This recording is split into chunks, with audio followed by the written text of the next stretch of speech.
का स्वागत है आपके अपने यूट्यूब चैनल इम्पोर्टेंट स्टडी 07 में। दोस्तों, आज हम संविधान की एक टॉपिक लेकर आए हैं जो कि बहुत ज्यादा ही इम्पोर्टेंट है, बहुत ज्यादा इम्पोर्टेंट है। और आपको बताना चाहेंगे हम कि ये संविधान का लगभग छठवां वीडियो है। ये बहुत ही ज्यादा इम्पोर्टेंट है और संविधान में हम हिस्टोरिकल बैकग्राउंड को पढ़ रहे हैं और हम एक्ट में आज हम स्टार्ट करने वाले हैं 1892 का भारत परिषद अधिनियम के बारे में पढ़ने वाले हैं। इससे पहले मैंने आपको पढ़ा चुका है 1861 का अधिनियम। अब हम उसके आगे पढ़ने वाले हैं, ठीक है। तो आपको अगर ये वीडियो ये चीजें अगर समझ में नहीं आएगी तो आप मेरे प्लेलिस्ट में जाइएगा और शुरू से देखिएगा, तब चीजें समझ में आएंगी। क्योंकि अगर कोई भी सब्जेक्ट अगर शुरू से देखेंगे या शुरू से पढ़ेंगे ना, तब बड़ा मजा आता है। जैसे नंबर सिस्टम, जैसे मैथ की बात कर लेते हैं। मैथ में अगर हम नंबर सिस्टम पढ़ने जा रहे हैं तो अगर हम शुरू से पढ़ेंगे even number, odd number, prime number, को प्राइम नंबर, ये सब अगर हम शुरू से पढ़ेंगे तब हमें समझ में आएगा। अगर हम बीच में जाके सवाल लगाएं तो शायद नहीं आने वाला है। अगर कोई पढ़ा नहीं रहेगा तो कैसे आएगा? तो इसीलिए मैं बोल रहा हूँ कि आपको शुरू से देखना पड़ेगा, तब आपको ये चीजें समझ में आएगी। अब मैं कोशिश करूंगा कि शुरू से ना, बल्कि यहीं पे जो देखे वहीं पे क्लियर हो जाए, यहीं पे, ठीक है। मैं आपको बेहतर तरीके से समझाने की कोशिश करूंगा, ठीक है। देखिए, और मैं आप लोगों से एक रिक्वेस्ट भी करूंगा कि मेरे चैनल को ज्यादा से ज्यादा लोगों के बीच में शेयर करिए, मेरे वीडियोस को भी शेयर कीजिए, सब्सक्राइब करवाइए। क्योंकि आप लोग का सपोर्ट अगर मुझे रहेगा ना तो जरूर हमें कामयाबी मिलेगी। हमें क्या, सबको मिलेगी। देखिए, सपोर्ट बहुत जरूरी होता है। सपोर्ट अगर नहीं रहेगा तो इंसान अकेले कुछ नहीं कर सकता है, अकेले कुछ भी नहीं। अगर किसी का न किसी पर्सन का सपोर्ट चाहिए होता है हमें। पर्सन का मतलब मम्मी पापा का सपोर्ट अगर हमें मिलता है तो बहुत ही ज्यादा हम अपने अंदर से स्ट्रांग होते हैं। क्या होते, बहुत ज्यादा स्ट्रांग होते हैं। तो सपोर्ट बहुत ही ज्यादा जरूरी है।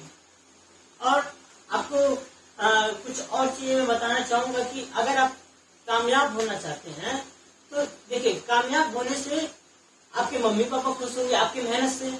अगर आप मेहनत कर रहे हैं तो मेहनत करने से अगर आपको कामयाबी मिलती है तो मम्मी पापा खुश होते हैं। अगर कामयाबी नहीं मिलती है तो पड़ोसी खुश होता है। तो आप किसको खुश करना चाहते हैं, मम्मी पापा को या पड़ोसी को खुश करना चाहते हैं?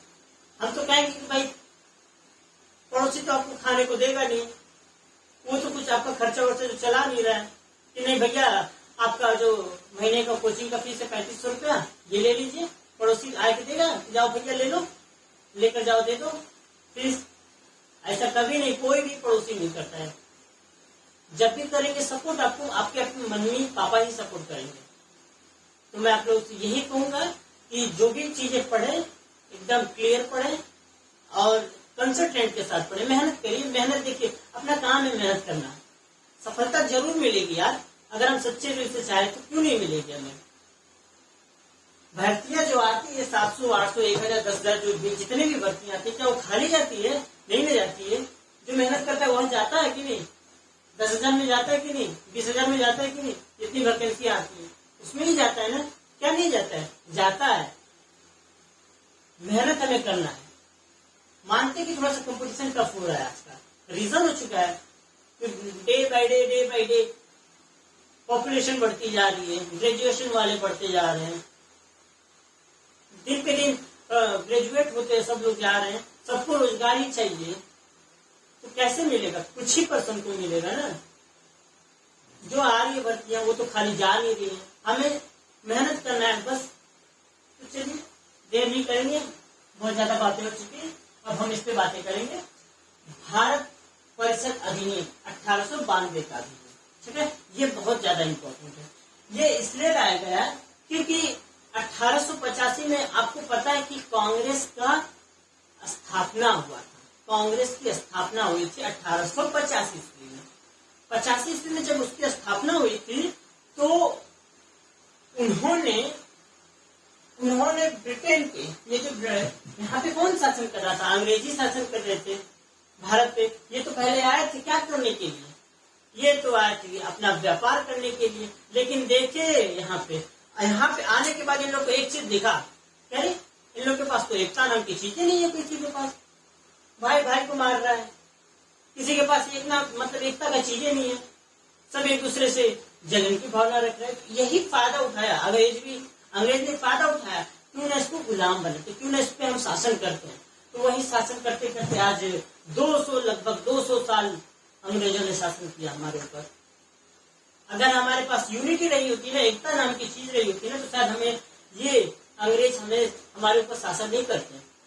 लेकिन क्या करें, हुआ ही नहीं ऐसा, एकता नाम की चीजें नहीं थी। जो भी राजा आता था सब अपना ही भरता था, कुछ चलाने को कुछ ये अर्थव्यवस्था शिक्षा इन सब पे कोई फोकस ही नहीं करते थे। सब बस अपना काम बनता, बाढ़ में जाए जनता, ये है गलत इनका। तो देखिए जब 1885 में स्थापना हुई कांग्रेस की, तो उन्होंने चाहा कि ये जो अंग्रेज हैं ये यहाँ पे शासन कर रहे हैं, तो इस अंग्रेजों यहाँ पे जो शासन कर रहे हैं इसमें भारतीय भी होना चाहिए, क्यों ना भारतीय हो। शासन का मतलब ऐसा नहीं कि तड़पा रहे मार रहे हैं, ऐसा नहीं, उस टाइम ऐसा नहीं था। थोड़ा बाद में धीरे धीरे होने लगा। तो वो देखिए, तो अंग्रेज जो आपके कांग्रेस के लोग थे वो चाहते थे कि कुछ भारतीयों को भी इसमें शामिल किया जाए, इसका सदस्य बनाया जाए। तो देखिए 1861 तक केवल 3 भारतीयों को शामिल किया गया था, जिसमें कि बनारस के भी रहने वाले थे। अब उस सदस्यों को बढ़ा दिया गया, कितना बढ़ा दिया गया, 10 से 16 कर दिया गया। देखिए यहाँ पे एक चीज ध्यान से देखिएगा, लिखा है विधान परिषद केंद्र तथा प्रांत में सीटों की संख्या में वृद्धि। पहले पॉइंट है, सीटों की संख्या में वृद्धि कर दी गई। क्या कर दी गई, वृद्धि मतलब बढ़ोतरी कर दी गई। पहले तो 3 था, अब 3 से कितना हो गया, 10 और 16, 10 से 16 कर दिया गया। ये चीज है, ठीक है। सदस्यों की संख्या किया गया, 10 से 16 सदस्यों की संख्या किया गया। अब देखिए यहाँ पे अब क्या होता है, 10 से 16 में ये होता है कि इसमें गैर सरकारी और सरकारी होंगे। क्या होंगे, गैर सरकारी और सरकारी। गैर सरकारी में आपको अंतर बता देता हूँ, सरकारी और गैर सरकारी में। सरकारी का मतलब ये होता था कि अंग्रेज लोग रहते थे, गैर सरकारी का मतलब भारतीय लोग रहते थे जो कि इसमें शामिल हुए, वो गैर सरकारी के रूप में माने जाते थे। फिर अब इनको चुना कैसे जाए, सबसे इंपॉर्टेंट बात ये आई। सबसे इंपॉर्टेंट बात ये है कि इनको चुना कैसे जाए।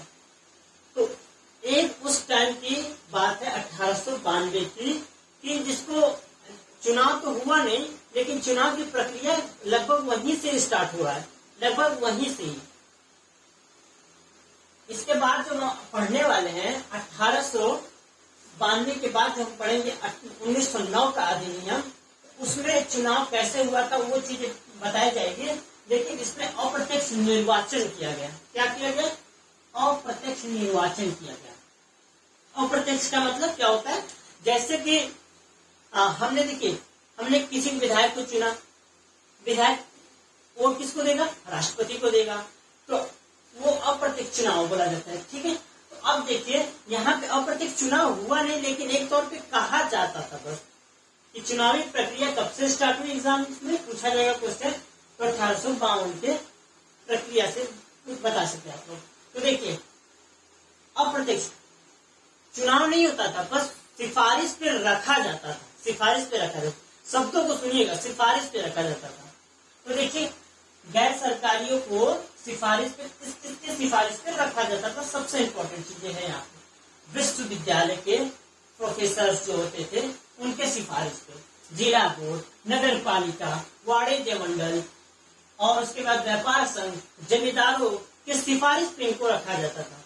मतलब व्यापार जो होते थे, जो जमींदार होते थे, उनके सिफारिश पे इन लोगों को, गैर सरकारी को रखा जाता था, सदस्य बनाया जाता था।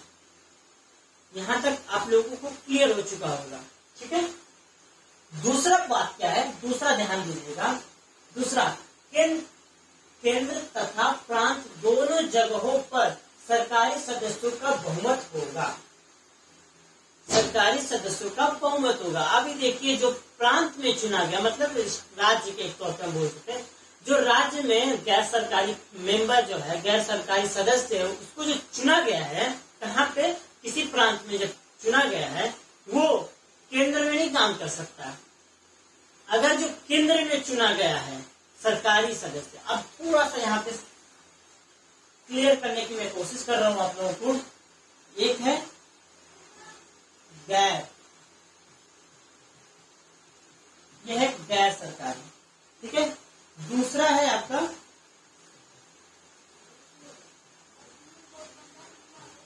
सरकारी, दूसरा है गैर सरकारी। एक होता है गैर सरकारी और सरकारी। इन दोनों में मैं आपको बताता हूं अंतर। ये जो होता है ये सिफारिश पे आता है, इसमें होते हैं केवल भारतीय।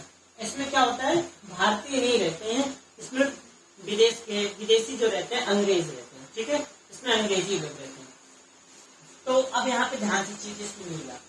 अगर इसको चुना गया है केंद्र में, कहाँ पे, केंद्र में चुना गया, अगर इसको केंद्र में चुना गया है तो ये बंदा यहाँ पे प्रांतों में भी काम कर सकता है, प्रांतों में भी इसका बहुमत रहेगा, इसका प्रांतों में भी इसको मान्यता रहेगा। लेकिन सरकारी वाले को ध्यान दीजिएगा, गैर सरकारी वाले को यहाँ पे नहीं मान्य रहेगा, ठीक है, मान्य यहाँ पे नहीं रहेगा। ये चीजें समझ में आई आपको, ठीक है। अब देखिएगा तीसरी पॉइंट क्या आती है, ध्यान से सुनिएगा। कुछ ही पॉइंट है, ज्यादा है नहीं, लेकिन जो पॉइंट है सबसे सॉलिड वाली पॉइंट है, स्ट्रॉन्ग है, बहुत ही ज्यादा इंपॉर्टेंट है पॉइंट, ठीक है। अब देखिए तीसरा क्या आता है, सदस्यों की शक्तियां।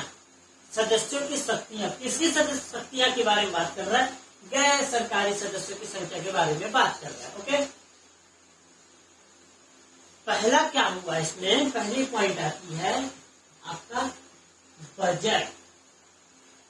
बजट सुन के तो ध्यान में आ ही गया होगा आप लोगों के अब तक कि आखिर बजट ये तो हर साल आता है। बजट देखिए ये इकोनॉमिक्स का एक चैप्टर होता है बजट पर। मैं जब इकोनॉमिक्स पढ़ाऊंगा तो पूरे अच्छे से डिटेल में बताऊंगा बजट होता क्या है। इतना जान लीजिए कि साल भर की जो साल में क्या क्या करना है, क्या कौन कौन सा इन्वेंशन करना है, किसकी परियोजना, कौन सी परियोजना लाना है, तो ये सब बजट के ऊपर निर्भर करता है। तो ये बजट ही आता है। तो इसमें क्या हुआ, जब उस टाइम पे सरकार ने बजट लाया तो गैर सरकार को केवल एक काम, मतलब अधिकार मिला, एक ही अधिकार। वो क्या अधिकार था, इसमें सवाल पूछने का अधिकार था। बजट में जो बजट आया, क्या भैया कौन सा बजट है, बस ये पूछने का अधिकार था। क्या इसमें क्या की खासियत है, बस ये नहीं दोहरा के तिहारा के सवाल पूछे, बस सवाल का मतलब एक सवाल, ओके। दूसरा इसमें आता है प्रश्न। अगर आपको प्रश्न पूछना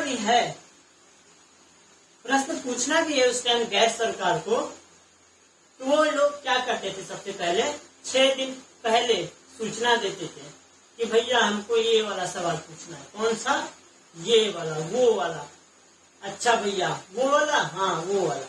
तो 6 दिन पहले उसको परमिशन लेना पड़ेगा, उसको ना क्या देना पड़ेगा, सूचना देना पड़ेगा। तब जाके वो क्या करेगा, उसका आंसर ढूंढ के लाएगा, फिर आपको बताएगा। वो आपके अंडर में नहीं है, वो बता भी सकता है, नहीं भी बता सकता है, ठीक है। तो देखिए यहाँ पे चीजें 6 दिन पहले सूचना देना होता था। पूरक प्रश्न पूछने की शक्ति नहीं थी। पूरक प्रश्न पूछने की शक्ति का मतलब ये नहीं होता है कि आप एक प्रश्न पूछे फिर उस प्रश्न के अंदर में प्रश्न पूछे। सपोज दैट मैं आपको ध्यान से सुनिएगा, मैं बताने की कोशिश करूंगा कि जैसे कि पूछ दिया कि जो भारत के राष्ट्रपति हैं उनका क्या नाम है, एक क्वेश्चन हो गया। दूसरा क्वेश्चन क्या होगा, उसमें पूरा क्वेश्चन में कि जो भारत के राष्ट्रपति हैं ये चौथे राष्ट्रपति हैं, चौथे नंबर के राष्ट्रपति हैं, ठीक है। तो ये पूरक में आते हैं। आप 2-3 क्वेश्चन नहीं कर सकते, आपको केवल एक ही प्रश्न पूछने का अधिकार दिया गया, ठीक है। लेकिन एक चीज और है, इसमें मत देने का अधिकार इनको नहीं था। मत देने का अधिकार किसी को मत देना, वो अधिकार इन लोगों को नहीं था। मुझे जहाँ तक उम्मीद है कि आपको ये चीजें समझ में आ गई होगी। मैंने अच्छे बेहतर तरीके से समझाने की कोशिश किया है। और ये चीजें रही 1892 का अधिनियम, बस इतना ही है। इसके बाद अगला अधिनियम हम पढ़ने वाले हैं 1909 का अधिनियम, 1919 का अधिनियम, हम ये सब आगे पढ़ते जाएंगे। 35 का अधिनियम, यहाँ तक आपको क्लियर हो चुका होगा। चलिए।